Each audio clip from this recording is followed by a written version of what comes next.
Tonight's story is one of haunting silence, shattered innocence, and a truth buried behind walls for far too long. In 1996, a gifted 8-year-old choir singer vanished without a trace. For years, her name echoed only in candlelit prayers until a cracked music box hidden deep inside a wall finally revealed what really happened. What you're about to hear is a true account, chilling, emotional, and unforgettable. If you're drawn to real-life mysteries, stories that linger in the shadows, and the search for justice where there once was none, you're in the right place. Don't forget to like this video if you want more investigative stories.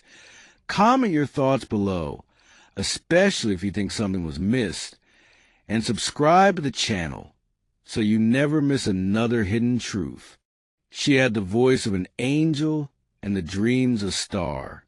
But one cold night in 1996, 8-year-old Leona Vance stepped off the church stage and vanished without a trace. The world moved on. Her parents didn't. And 5 years later, when renovations in her uncle's lakeside cottage revealed a hidden music box sealed inside a wall, it exposed a truth darker than anyone was prepared to accept. It began in Maine, a snow-capped, pine-wrapped town near the coast. The kind of place where people left their front doors unlocked and knew everyone at Sunday service. That winter of 1996 would change everything. Leona Vance was just 8, known across town for her pitch-perfect soprano voice. Her music teacher said she could bend heaven's ear. That Christmas Eve, she sang the solo at St. Clement's Church, the annual candlelit recital. She stood at the altar in a white velvet dress, ribbon hair glowing under stained glass, and sang, "O Holy Night." Her parents, Stella and Graham Vance, were in the front row. Stella, a 4th grade teacher, Graham, the town's best car mechanic. And in the back, watching with tearful pride, was Uncle Darren, Graham's older brother, a quiet bachelor who lived by the lake. After the recital, chaos broke quietly. The church emptied. Stella looked for Leona. She wasn't with her classmates. She wasn't in the coat room. She wasn't anywhere. The search began immediately. Police set up a perimeter. Dogs combed the woods. Neighbors lit candles and prayed. But nothing. Detective Carmen Lewis led the investigation. Local media descended on the small town. Even a national outlet ran a segment on the vanishing angel from Marion. By New Year's Day, hope dimmed. The Vance family began to unravel. Stella quit teaching. She rarely left the house. Some days, she sat for hours in Leona's untouched room, listening to cassette recordings of her daughter's voice.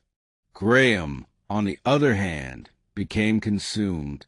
He tore apart their backyard, searching for clues, built a map in the garage of every lead, and began drinking.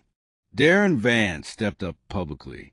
He organized prayer nights at his cottage, spoke softly at vigils. He said, "Leona's spirit is still near." But privately, some neighbors whispered. Something about Darren's over-involvement felt performative. A year passed, then 2, then 3. The police had nothing. That's when Stella hired Edlin March, a former cop turned private investigator. He was grizzled, mid-50s, and haunted by an unsolved child case from years before. Edlin took the job quietly. He began where police left off. But still no answers. In 2001, 5 years later, a thunderstorm damaged part of Darren's lakeside cottage. A bookshelf along the southern wall became damp and warped. Stella, visiting that week for a rare family moment, offered to help clean. When she moved the shelf, she noticed something strange, a slight breeze coming from behind. She tapped the wall. "Hollow." Darren, distracted outside, didn't notice when Stella pried off the panel. Inside, a hidden cavity, a small, dust-covered ballerina music box. Cracked, red paint smeared across it, and next to it, a child's drawing, a sketch of a lake, a small girl near a pine tree, a house in the distance, and a broken hairpin. Leona's. Stella had given it to her the day she vanished. Stella didn't scream. She just walked outside, pale as bone, and told Darren she had to leave. The very next morning, Stella brought everything to Detective Lewis. Forensics tested the red substance on the music box. It wasn't paint. It was blood, mixed with faint traces of lavender perfume. The scent Leona always wore. The sketch was examined. Experts confirmed the drawing style was consistent with a child around Leona's age. The hairpin was tested. DNA confirmed it was Leona's. With the discovery, the case roared back to life. Edlin March returned. Darren's cottage was searched thoroughly this time. Blueprints revealed an oddity, a second attic crawl space, one that didn't appear in the town's property filings. Neighbors were interviewed. One remembered Darren soundproofing his attic a month before Leona vanished. Another recalled hearing singing late at night. With a warrant, Stella and detectives entered the attic. It was chilling. A small mattress, child-sized, choir sheets, the same Leona once used, folded neatly beside melted candle stubs, old crayon drawings taped to the walls, and beneath a warped floorboard, Polaroids. Leona, in newer clothes than she wore on Christmas Eve, sitting in the attic, holding a microphone. Some pictures were dated months after she vanished. The attic wasn't a storage room. It was a prison, and someone had lived there.